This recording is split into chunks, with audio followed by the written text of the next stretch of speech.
मर्द को दर्द नहीं होता, लेकिन प्यार में धोखा, नकली शादी और झूठे केस उसे जिंदा दफना देते हैं। प्यार किया, भरोसा किया, दिल टूटा, इज्जत लूटी और बदले में मिला सिर्फ अदालत की तारीख पे तारीख। शादी, प्यार और भरोसे का बंधन, लेकिन जब यही बंधन जेल की सलाखों में बदल जाए तो क्या बचता है?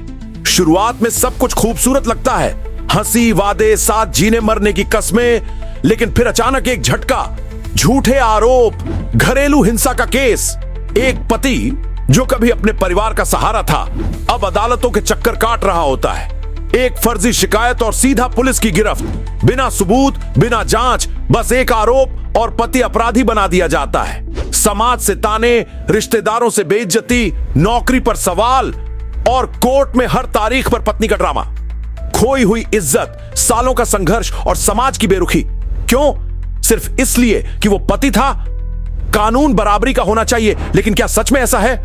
एक शादी जो केवल 80 दिनों तक चली, एक निर्दोष पुरुष जिसने अपने प्यार, सम्मान और आत्मसम्मान के लिए 6 साल तक संघर्ष किया, एक औरत जिसने कानून को हथियार बना दिया और एक कानूनी तंत्र जिसने उसकी राह आसान कर दी।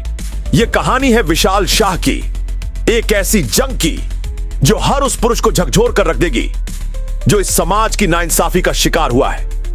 क्या इंसाफ मिलेगा या एक और निर्दोष आदमी तंत्र की भेंट चढ़ जाएगा? जानने के लिए बने रहिए हमारे साथ वीडियो की अंत तक। 19 फरवरी 2018 प्यार, वादे और उम्मीदों के साथ विशाल शाह ने मोनालिसा गुप्ता से हिंदू संस्कार के अनुसार शादी की और मार्च 2018 में दोनों अमेरिका चले गए, जहां लड़का 2014 से एक सॉफ्टवेयर इंजीनियर के रूप में काम कर रहा था। कुछ ही हफ्तों में अमेरिका जाने के बाद शादी की चमक फीकी पड़ गई और एक भयानक सच सामने आया। विशाल का जीवन अब उसकी पत्नी के हाथों में एक खिलौना बन चुका था। 23 मार्च 2018 की रात एक चीख, एक हमला।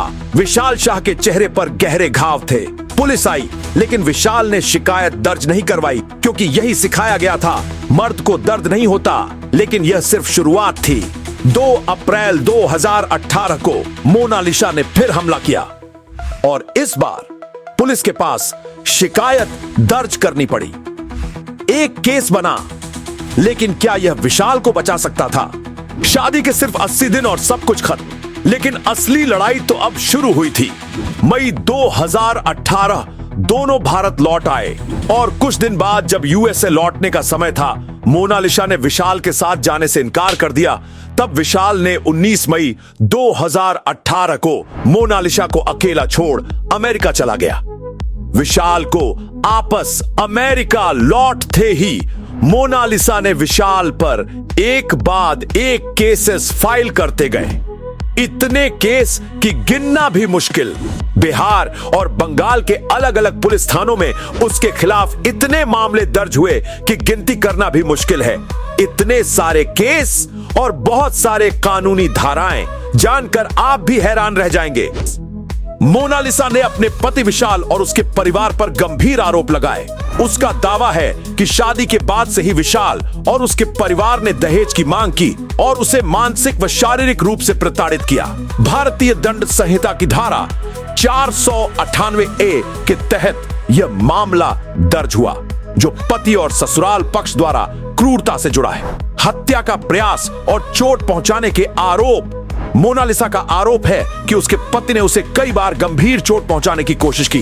भारतीय दंड संहिता की धारा 307 के तहत हत्या का प्रयास, भारतीय दंड संहिता की धारा 324 और 323 में हथियार, बेल्ट, चाकू से हमला, भारतीय दंड संहिता की धारा 332 के तहत पुलिस में जाने से रोकने के लिए हिंसा का मामला दर्ज हुआ।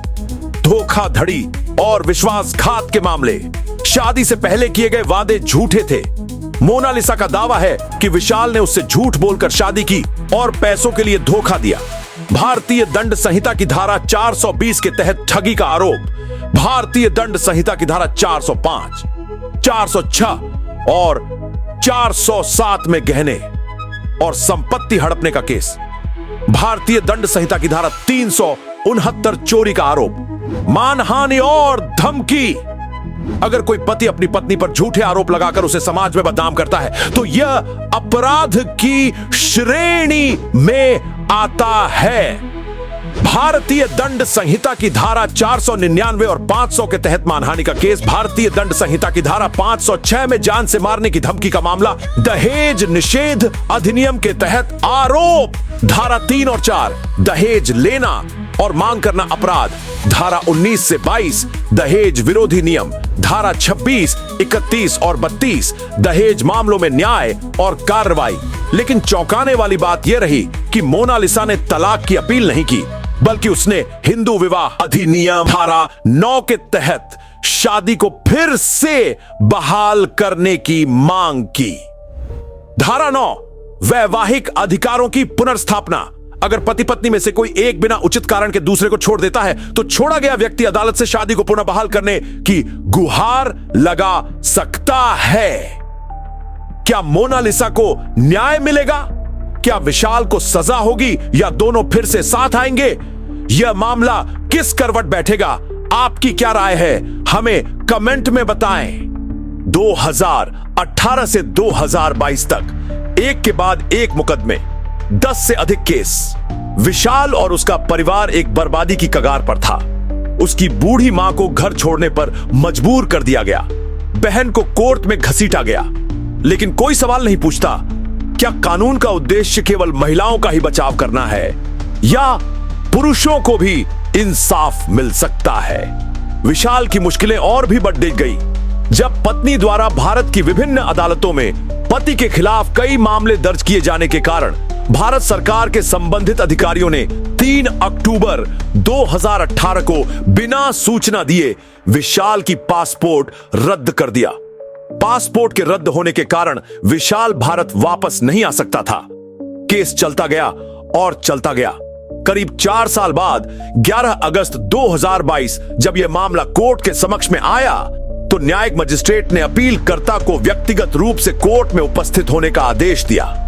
15 सितंबर 2022 को सुनवाई के दौरान यह पाया गया कि अपीलकर्ता भारत नहीं आया, इसलिए कोर्ट ने उसके खिलाफ प्रत्यर्पण प्रक्रिया शुरू करने का आदेश दिया। अरे जज साहब, वह भारत कैसे आते? उसका पासपोर्ट तो विदेश मंत्रालय ने जब्त कर दी।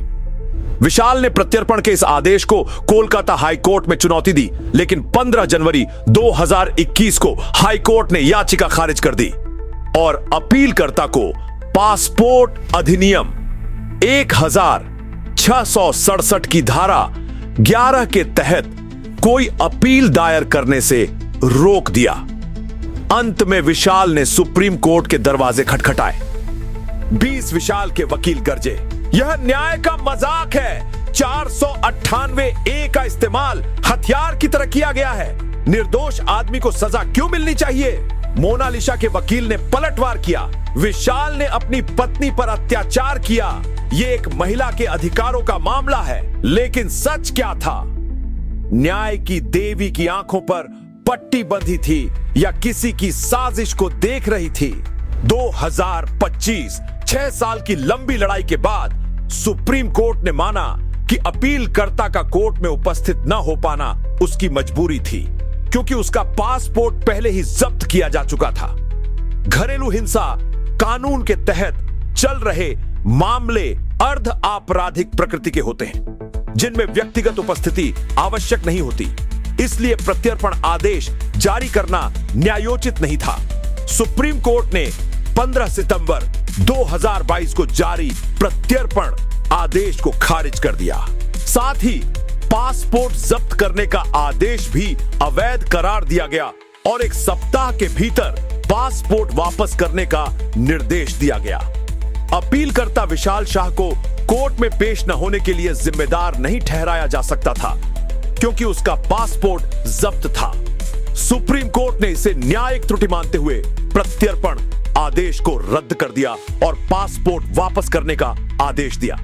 सुप्रीम कोर्ट ने अपने फैसले में कहा, विशाल शाह और उनके परिवार को झूठे आरोपों में फंसाया गया। सभी केस तत्काल खारिज किए जाए। और यह न्यायालय निर्देश देता है कि झूठे मुकदमों में कठोर कार्रवाई की जाए। अब वक्त आ गया है कि कानून पुरुषों के अधिकारों को भी पहचाने।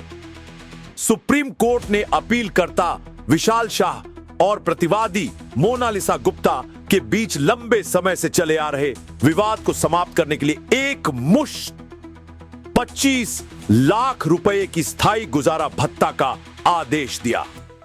25 लाख रुपए की राशि को निपटान, सेटलमेंट और सभी लंबित मामलों के निस्तारण के रूप में निर्धारित किया गया। यह राशि पत्नी को स्थायी गुजारा भत्ता के रूप में दी जाएगी।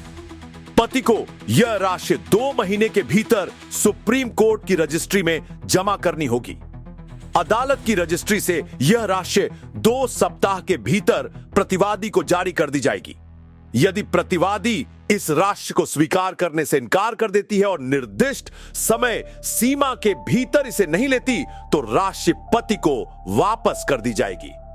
विवाह को आर्टिकल 142 के तहत अप्रत्यक्ष रूप से टूट चुके संबंध इरिट्रीवेबल ब्रेकडाउन ऑफ मैरिज के आधार पर रद्द कर दिया गया और इसे कानूनी रूप से समाप्त घोषित किया गया। इस निर्णय के तहत पति को 25 लाख रुपए का भुगतान करने का अंतिम अवसर दिया गया ताकि सभी विवाद समाप्त हो सके और दोनों पक्ष अपने जीवन में आगे बढ़ सके। यह कहानी सिर्फ विशाल की नहीं है, यह उन हजारों पुरुषों की है जो हर साल झूठे आरोपों की आग में झुलसते हैं। न्याय कब मिलेगा? पुरुषों की आवाज कब सुनी जाएगी? अगर आप भी इस अन्याय के खिलाफ हैं, तो वीडियो को लाइक करें, शेयर करें और हमें कमेंट में बताएं, क्या आपको लगता है कि यह न्याय था? और हां, चैनल को सब्सक्राइब करना न भूलें।